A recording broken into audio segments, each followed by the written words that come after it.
Thank you for joining here today. We're going to have a quick Q4 market update discussion. And I'm joined once again by Marianne Bartels, Chief Investment Officer at Sanctuary Wealth. Marianne, thank you very much for joining me for a quick update call as we begin Q4. Oh, it's absolutely my pleasure. Great.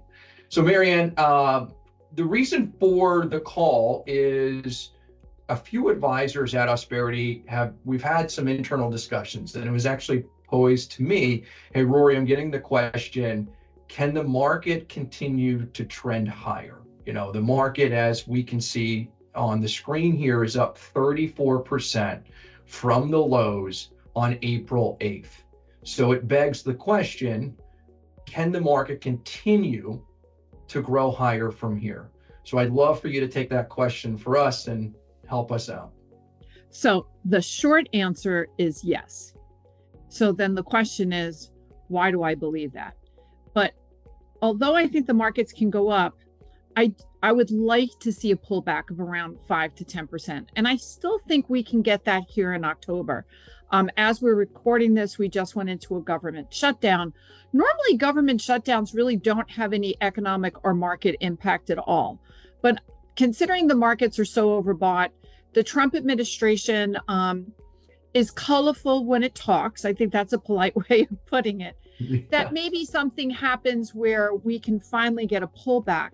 But my target for year end is 7,000, and I still think that we can reach that. And I put a target in early next year of 7,200. And what the key thing is to understand what really drives the performance of the market is earnings. Mm-hmm. And that's why I think the market could go higher. When we look at second quarter earnings, because that's what we have, we're just within a week or so, we'll be going into third quarter. When we look at earnings for the tech sector and tech related sectors, they're basically off the charts.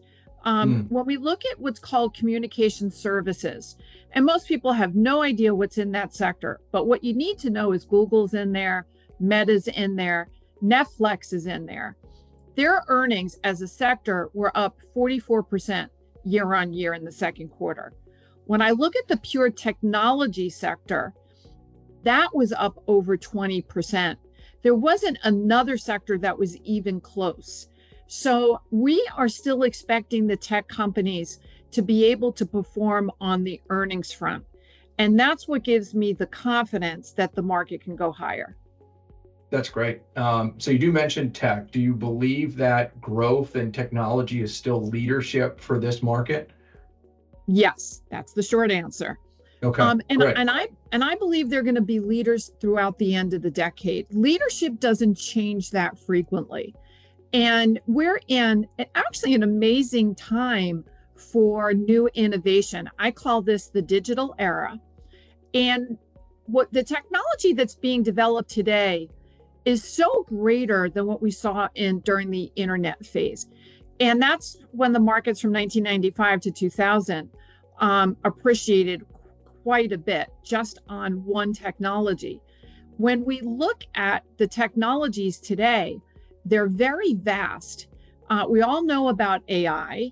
Mm-hmm. What we don't talk about is the build out of blockchain and what's called Web 3.0, where on the blockchain, we're going to be able to read, write, and own. That's here, but will be coming in greater scale. We also have robotics. You have drones. The amount of innovation and technology that's taking place, glasses, right? Meta, virtual reality, is very vast. And what's kind of interesting about this is that the leaders in this market are the leaders from the old cycle, or at least survivors in some ways of the old cycle. And they have phenomenal balance sheets and great cash flow. Now, the PE of the market is expensive. I have to say it is high. The valuations on tech are high, but not as high as we saw during 99 and 2000. In fact, not even close. And high valuations don't scare me if you have earnings. It becomes problematic when you don't have those earnings. And that's why I think growth is going to outperform, because tech falls into that category. And these companies have amazing earnings and everybody wants to own them. So it's a supply and demand equation that's also affecting price. The other thing that's affecting valuation is we have a lot fewer public companies. When I came to Wall Street, there were over 5,000 companies that are public, and we're down just above 3,000. Many companies today are choosing to be private and to stay private. So the supply and demand of the available stocks to buy is actually shrunk. And a lot of people don't factor that in either. The other thing that you have to factor in is that our economy has changed dramatically from the 50s, 60s, 70s, 80s, and even early 90s, where we were really a manufacturing-based economy. We're not that anymore. We're a service-based economy. And the service-based economy stocks are more growth-oriented, not as what we call value-oriented. So I'm fairly confident that this is what we call a secular bull market. They last for 15 to 20 years. For the S&P, it started in 2013. And I do think that we can reach 10,000 to 13,000 by the end of the decade. Now, that doesn't mean that we're not going to get pullbacks. In fact, it would be very common. You could even have a bear market correction of 20%. But trying to time these is very, very hard. So I think clients really need to stay invested. And you can see little black swans can pop up like Liberation Day. Right. If you look at where we are today versus on Liberation Day, and once we realized what Trump was saying, if those tariffs got enacted in that way, markets would have gone down and stayed down. But there's been so much change that it's allowed markets to recover and go higher. So I'm confident the secular bull is still running. Great. Wow, there's a lot there. And you mentioned that there's less public companies. That's something we speak to a lot with our clients at Ausperity. It's one of the reasons that we're big proponents of investing into private equity. Kind of leads me into another thought or question, that in this market, do you think there's other asset classes or other investments that are attractive to complement stocks such as private equity or private real estate or even fixed income? Fixed income, I'm not a big fan of. To balance a portfolio to generate income is very appropriate. I would stay at the shorter end of the curve if I was in the fixed income. But it's really not to grow your assets. If you're looking to grow your assets, I don't think you're going to grow them in fixed income. I think you get stability, and I think you generate income. That's how I think of fixed income. But if you look at the private markets in terms of equity and credit, that's where you can grow your assets, but also lower the volatility in the portfolio. And when this is really a relatively new asset class. I mean, it's been around for at least 10 years, but I think it's only within the last 5+ years that it's really gotten adoption with retail clients. You're exactly right. I mean, this is my 20th year in the business. In the first 10, I didn't allocate any funds to the alternative investment market, which would be private equity, private real estate, private credit. You know, here we are in 2025, and the average Ausperity client has about 15% of their assets allocated towards the alternative investment environment. So you're right. I've even seen it and have started using it only within the last 10 years. Yeah, so we think that's going to continue to grow. In fact, the average adoption in the industry maybe is around 5% or less. So, and we think that can continue to grow.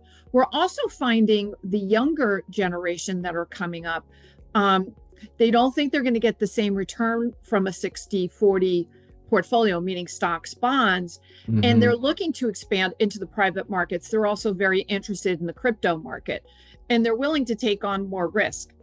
So I think how we look at asset allocation is really changing, and how we are building out portfolio for clients to meet their goals. Right. No, I agree. I think we're seeing this unfold now, and there's going to be more opportunities. We're just getting more access to those investments, unlike we did before. Now, you did mention fixed income. So serving a place for income, for stability. It brings me to another question. And what I'm just going to flip is, say, for instance, the 10-year yield and what the 10 years done this year relative to the bond market. So that's kind of the overlay that I'm describing. 10 years down almost 10%. You actually have seen bonds have a little bit of a recent uptick here as a result of that are up 6%. I'm curious, as we talk about interest rates, many times the Fed is part of that. I'm curious your thoughts on the Fed's role moving forward, and if you have a call on interest rates. You mentioned you favor shorter term, but maybe if you could elaborate on that, that'd be helpful, because we do allocate towards fixed income across the client base as well. So fixed income has two stories in my world. We reversed a major downtrend. It was a 40-year downtrend in interest rates, and we've broken out of that downtrend. What that indicates to us is that we are now in a new upward cycle for interest rates, and I do believe it's driven by inflation. If you look at core PCE, which is the Fed's favorite inflationary gauge, it's running around 2.9, just below 3%. And we haven't been at the Fed target of 2% in 4 years. So I don't know if they're going to change their target to 3%, but they're not even forecasting they can get to 2% for another couple of years. So I do think we're in this inflationary environment. So that's why I'm a little bit cautious on fixed income. However, the Fed has a dual mandate. They have to manage not only inflation, but they have to manage employment. And we're starting to see some weakness on the employment side. And they want to be proactive in trying to stop a major weakening on the employment side. So they just started another cycle of cutting rates, and they just cut by 25 basis points. And the market is expecting that at least going down into the end of the year, into next year, we'll get future rate cuts. I do believe going into next year, we can have lower rates. I could actually see rates at some point getting down to 2%. Wow. Even on the 10-year. However, I think that's when you lock and load any loan you need, because we won't see rates that low forever. I do think the trajectory for rates is going to be higher. And that's when it will become more problematic, and you need to do what's called laddering in a portfolio, where you're always having a maturity come so you can pick up that higher interest rates. But we're not there yet. But I think that's one of the reasons why you see gold continuing to hit record all-time highs, and why the best performing asset class this year has been gold. Do you think that run of gold is set to continue? I do. My target for a while has been 4,000. It could probably get up a little bit higher. It's very extended here. I'd have a very hard time buying gold at these levels, because it's kind of gone vertical. So for those clients that want to have gold exposure that don't have it, I'd rather buy it through the companies. And we like the gold mining stocks or the gold mining junior stocks. And we see a lot more upside in those stocks. So I still think you can participate, but I wouldn't yet buy gold. Although I do believe over time, gold will outperform bonds. In other words, over the next 10 years, I think gold outperforms bonds. Right. That's very helpful. Let's talk just briefly about risks. Is there anything that you believe investors might be underestimating right now with these markets? Well, for me, one of the risks are inflation. We have to be cognizant of that. I don't think it's a near-term risk, but I do think it's a future risk. In terms of trying to figure out what's going to affect markets, obviously anything from Washington policy.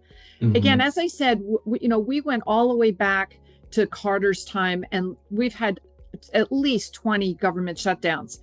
And most of them are resolved within a matter of days. It was really only during the Carter period when we saw markets actually go down. Markets generally don't go down. But as I said, we're extremely overbought. We haven't had a 3% pullback in quite a while. Right. And valuations are high, which means to me, any type of negative news, we can get a pullback. And we are going into earnings season. So if you get any CEOs stating anything that the market doesn't like in terms of their outlook, that could hit stocks. But again, I think it's just temporary. I'm just looking like for a 5 to 10% pullback in here. But going into next year is called the midterm election year. We're treating this as if it's Trump's first year, because he didn't have 2 consecutive years. Right. And the second year of the presidential cycle is a little bumpy. From March to June, not so great. You on average, you wind up being up 5 or 6%. And that's generally because when a president first comes out, they want to get their policies, they want to show how great they are, and they stimulate the economy and markets go up. In their second term, they can take stricter policies that are not as favorable. Right. Yeah, sure. Right. And so the market doesn't really respond to that. But in their third year, they stimulate again because they either want to get elected or they want their party to stay in power. So I think easily going out to 28, we'll get stimulus at the back end of Trump's administration. I think he is very well aware of this. And I'm not trying to be political, but I recently saw a photograph while they were having negotiations on the shutdown. He's already got his cap out for 2028. Wow. So, well, yeah. Well, good, Marianne. I appreciate your insight here very much so. I want to end because we did shoot a 2025 market outlook back in the beginning of the year. So I just want to highlight some of your calls that we were aligned with in terms of how we allocated here at Ausperity, and just kind of go through them a little bit briefly. So we had in the beginning of the year, and I'm just using basic Vanguard indexes, not necessarily recommendations, but just because it's easy to chart up here, year-to-date numbers. And it was for 2025, U.S. overweight international, meaning looking to see U.S. stocks outperform international. We've actually seen that flip. So through yesterday, the S&P 500 is up 14.7%, developed international markets up 27%, and emerging markets up 24%. Just very briefly, any comments or thoughts there, or do you think that this is a trend that might continue? I think it's a trend where non-US equities are going to go higher. They may not always outperform, but let me put that into context, because there is something very important that is now happening here. Liberation Day really had a pivotal change in terms of the performance of money moving from the United States into overseas markets and seeing the dollar go down. So part of that return is the dollar weakening. I do think the dollar will be able to recover, but what has happened is we're now seeing international markets go into their own secular bull markets. I can see that in Japan. I can see that in Europe. I can see that in emerging markets, China. So what this tells me is that this is new leadership that's emerging.